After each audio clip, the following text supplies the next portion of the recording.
What's up guys, I'm Dave Klein, and welcome back to my Dark Souls 3 lore series. Today we're going to talk about a rotting land and the ash that would bring it fire. In this episode I'll be going over both the tale of the painted world of Ariandel, as well as a few connections back to the main game. Long ago, in a time of gods, there existed a painted world of Ariamis. This world was home to unwanted souls who are unwelcome across the lands and are eventually drawn into its cold, painted world. In this world, the followers of Velka can be found, as well as that which the gods feared the most, weapons of the occult used to hunt the gods. But eventually, the painting was lost to time, likely burnt away to make way for a new painting, one restored by Ariandel. Ariandel, being the restorer of the painted world, knew that it was painted with blood, and only blood could protect its secret. For you see, like the world of Dark Souls, the painted world functions in a similar way. While the outside world grows dark as the fire fades, like a painting over time, the painted world withers and rots. But, unlike the world outside, the painted world has its own way of dealing with its problem, for nothing lasts forever. The question of how you deal with that varies. As we've seen in the world of Dark Souls, beginning with Gwyn, the god began a cycle of prolonging their fire and their life.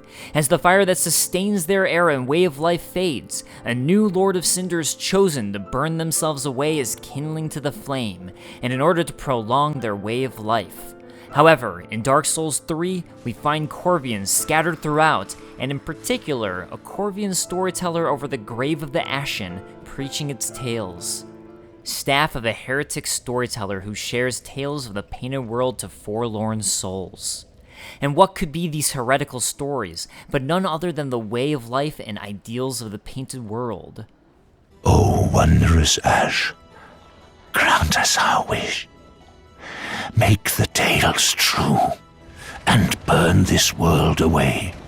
When the world rots, we set it afire, for the sake of the next world. It's the one thing we do right, unlike those fools on the outside. The Corvian over the grave of the Ashen would seem to be sharing a tale so heretical that it contradicts everything the gods stand for. Instead of prolonging life, as the gods have been so desperate to do, let it all burn away so that a new world can be formed. This is the way of the painted world, and we see this throughout. A painter herself, likely the daughter of the painter of the world of Ariamis, can be found within the painted world, who shares with us this knowledge.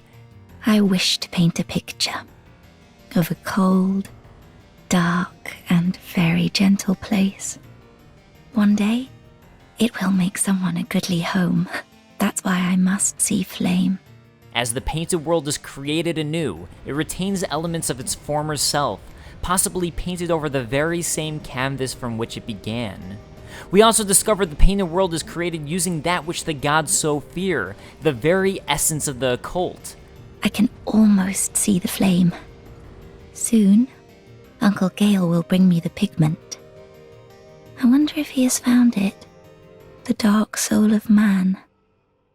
Within the painted world of Ariandel, we can find both followers of Farron and the Millwood Knights. While it's not clear how the Farron followers ended up here, so far from their home of Farron Keep, we do know that the followers brandished their swords to hunt warriors taken by the Abyss. When a warrior of Farron fell to the Abyss, the tall, lean followers with their hollowed eyes quietly appeared in groups to hunt them down. We also learn, through them, that some forms of the Abyss manifest as pus within the body, treated from ancient times with fire. We finally have it confirmed that the pus of man we've seen throughout Dark Souls 3 is actually caused by the Abyss.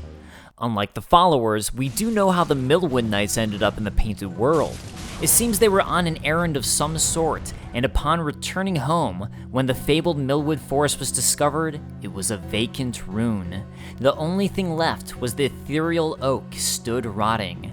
No corpses were discovered, yet their belongings lay neatly on the ground.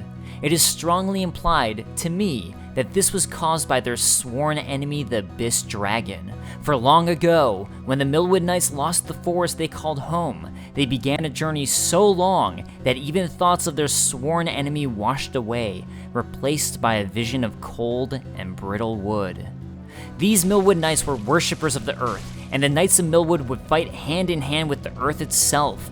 They created a new home within the painted world, now forlorn and lost to the outside. The main inhabitants of the painted world are the Corvians themselves. Similar to the Crow people and Velka worshippers of the painted world of Ariamis, the Corvians are crow-like beings, which we know through their appearance and use of crow talons, and very likely also worshippers of Velka, as according to Miyazaki in the Dark Souls 1 Design Works book, the crow demons of Dark Souls 1 were originally designed as worshippers of the goddess Velka, whose bodies were warped by their devotion. As I noted before, their beliefs and way of life differed from the outside world, in that they strongly believe in renewal and the burning of their own world when their time is up, as opposed to prolonging it like the outside world. At some point, perhaps near their time of needed cleansing and renewal, a new figure emerged amongst them, Elfriede. A poor wench turned to ash, who would abandon Londor. Sister Elfriede, found in the painted world of Ariandel, was originally one of the founding sisters of the Sable Church of Londor. In fact, Elfriede was the eldest amongst her sisters and leader of the Sable Church. For some unknown reason, Frida renounced everything and left the Sable Church of Londor along with her follower, Sir Wilhelm. She gave her Leal Knight an onyx blade as a farewell gift, and Wilhelm's acceptance signified the knight's resignation from Elfriede's service. Although it would seem he followed her, as this Hollow Knight who served the three sisters who founded the Sable Church was particularly loyal to the eldest, and was known as a cold-blooded hangman. In leaving, she ended up finding the painted world of Ariandel, and Ariandel himself. Frida was the first Ash to enter the painting, but together with the Good Father, they chose rot over fire. Just like the Corvian storytellers who brought their heretical tales to the outside world, Elfriede brought her own heretical ideals into the painted world and got their very leader, Ariandel, to accept them. She fell in love with the painted world, and after renouncing everything, Frida discovered a people that she wished to protect and assumed the precise form they yearned for. And what form could that possibly be? Something interesting I noticed is the statue near Elfriede. This statue is the very same statue that can be found in the painted world of Ariamis from Dark Souls 1, just missing its head. And notice that surrounding Elfriede are portraits of her, and specifically of her face. This is speculation, but I hope you see where I'm connecting the dots. But I find it likely she assumed the form of the being who these Corvians worshipped. And while it's unclear if this is Velka, as the Velka statue in Dark Souls 3 differs from this, I find it likely the head of the statue was removed, perhaps because it didn't quite match with what Elfriede looked like. Either way, eventually, the painting and its frost became Elfriede's home. While Sister Elfriede, now known as Frida to her followers, appealed to Ariandel, not all Corvians accepted her ideology. Her ideology being to not renew the world in which she resides, but sustain it. However, instead of attempting to reinvigorate the world, like the gods on the outside, or let it all fade away, like Londor would seem to believe, she chooses to let the world slowly rot away, and try to sustain the life of all inhabitants. Rejoice, my new friend, for this is a true haven of the forlorn, the cold and gentle painted world of Ariandel. Quick, go along. Find one for yourself. A sweetly rotting bed to lie upon. Her ideology brought a civil war. In their infatuation with Sister Frida, the Corvian Knights swore to protect the painting from fire, and to this end took to the execution of their own brethren. Surely you've seen the rot that afflicts our world, but that which fooled the Good Father and buried the flame. After we had all made up our minds, too. In order to ensure her plans, Elfriede had Wilhelm lock away the painter so she could never paint over this world with a new one. Sir Wilhelm led a white-haired woman to the attic of the library. He kept the key as if it were his life. Ariandel himself, enraptured by Frida's ideology, sustains the withering flame of the painted world by shredding his own skin and producing blood to appease the flame. I see flame. Flame flickering once again. Not enough blood yet shed. My flail. Bring me my flail. Something worth noting is that Father Ariandel acts almost as a child, or perhaps one in reverence of a deific being. When approaching him, Frida will follow you from behind in order to prevent anything from restoring the flame. Fret not, Father. We have no need of thy flail. 'Tis only the flame quivering at misguided ash. Please avert thine eyes.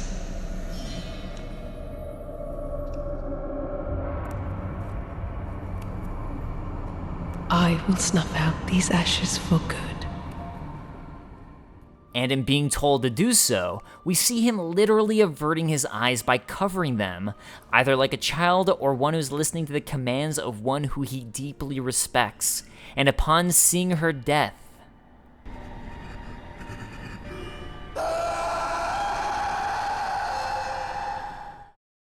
another thing worth noting is behind Ariandel sits a strange doll. This perplexing doll, or perhaps being, sits in the main chamber wrapped in a sort of snakeskin that makes up its body and legs. However, the skin is ripped, and underneath it would seem to be a sort of mannequin. The head, too, looks to be revealed by tears within the skin. Meanwhile, the torso is wrapped in a cloak. So, who could it be? Well, one interesting note is that the painter we find has reptilian eyes, so perhaps this is Ariamis, or some representation of Ariamis, which would make sense for it to be in the Chamber of Ariandel, the restorer of the painted world. But I'm honestly not sure, so who do you guys think this is, and what do you believe it represents? And finally, a couple more connections to the main game. We find through item descriptions that Pontiff Sullivan, who trapped Gwyndolin for Alders to eat him and deeply affects the Boreal Valley, was originally from the Painted World.